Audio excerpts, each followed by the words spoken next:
আসসালামু আলাইকুম। Job circular video update চ্যানেলের পক্ষ থেকে সকলকে স্বাগতম। আজকে আমরা দেখব গুরুত্বপূর্ণ 20টি সাধারণকারের প্রশ্ন, যে প্রশ্নগুলো পরীক্ষায় আসার সম্ভাবনা সবচেয়ে বেশি। তো চলুন শুরু করা যাক। শুরু করার পূর্বে সকলের নিকট অনুরোধ, জব সার্কুলার ভিডিও আপডেট চ্যানেলটি অবশ্যই সাবস্ক্রাইব করবেন এবং বেল আইকনটি ক্লিক করবেন, যাতে নতুন নতুন ভিডিও আপলোড হওয়ার সাথে সাথে নোটিফিকেশনে পেয়ে যান।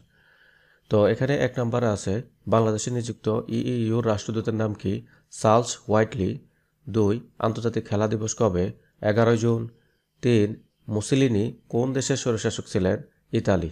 4, বেলোনিয়া স্থলবন্দর কোন জেলায় অবস্থিত? ফেনী। 5, গ্লোবাল পিস ইন্ডেক্স এর তথ্য অনুসারে শান্তিপূর্ণ দেশের তালিকায় বাংলাদেশের অবস্থান কত? 93তম। প্রথম হচ্ছে আইসল্যান্ড। 6, বিশ্ব ব্যাংকের তথ্য মতে আগামী অর্থবছরে বাংলাদেশের জিডিপি প্রবৃদ্ধি কত হবে? 5.7%। 7, বাংলাদেশে নতুন 2টি কারখানা সহ মোট সবুজ কারখানার সংখ্যা এখন 220টি। 8, 2023 সালে বাংলাদেশে দানাদার খাদ্য উৎপাদনের পরিমাণ কত টন? উত্তর হবে 6,43,00,000 টন। 9 হচ্ছে, সম্প্রতি বিমান দুর্ঘটনায় নিহত মালাবিয়ার ভাইস প্রেসিডেন্টের নাম কি? সাউলোস কাউস সিলিমা। 10, বিবিএস তথ্যমতে দেশে বর্তমানে অবিবাহিত পুরুষ ও নারীর হার কত? উত্তর হবে পুরুষ 35% এবং নারী 22%।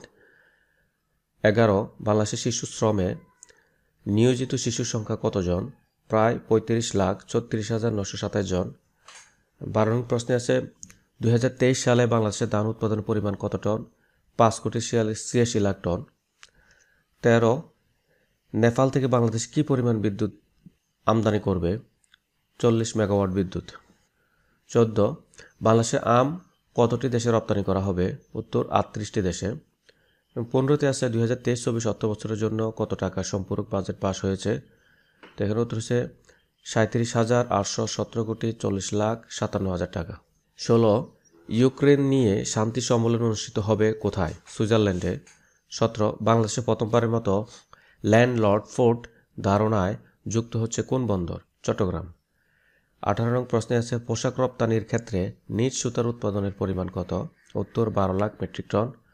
এবং 19 আছে, বাংলাদেশের নতুন সেনাপ্রধান হিসাবে নিয়োগ পেয়েছেন কে?